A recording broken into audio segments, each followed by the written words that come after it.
Здравейте! След вчерашното ни идване в село Буковец, община Брусарци, област Монтана, установихме, че работният екип от ВиК Монтана го нямаше, беше си тръгнал, защото си бил забравил материалите за работа.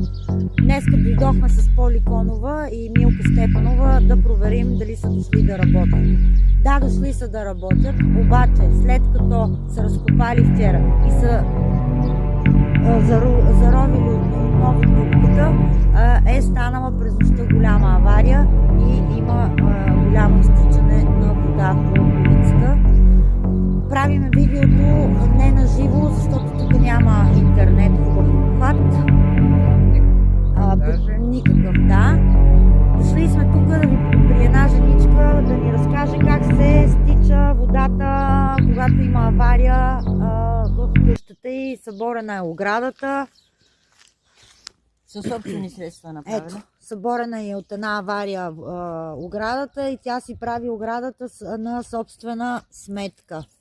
А сега да отиваме на там да си Така, насъдна. да ви покажа как се израват дупките, отстраняват аварията и така остават в такова положение. Това е нова След авария. свършена работа.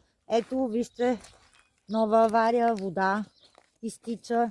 Жената тук си насипва земя, за да може да спре водата. Тя прелива и влиза в къщата, в мазето на къщата.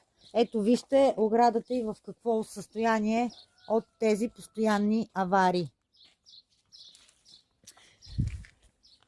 Така, здравей. Искаш ли нещо да кажеш? Искаме да се оправят, така че да не ни прави пакост. Не съм давала жалби никъде, само с него съм говорила. Поне ден, два или седмица. Това са 3 седмици, вече водата тече тук. Само като е спрът, ето виж, до средата на улицата натам е нагизано и насам. Да, ето. Казва, че нямат багер да ми работи. Ето в момента това е авария. Там отгоре има авария, която И на ония вратник, не знам кой е виновен за нея. Се стича вода по цялата улица надолу. Има толкова много аварии тук в Буковец, че Ето сега, като страхотия. Там, вратник, къде има портал. ако виждате, пак е имало авария, вижте как е оставено. Хората сами после си оттъпкват. Как... И така. Поли, нещо да кажеш? Като се прави аварията, да не се фръгат водюрите на тротуара и земята, нека се отфръга на другата страна. Ние не сме длъжни да чистим.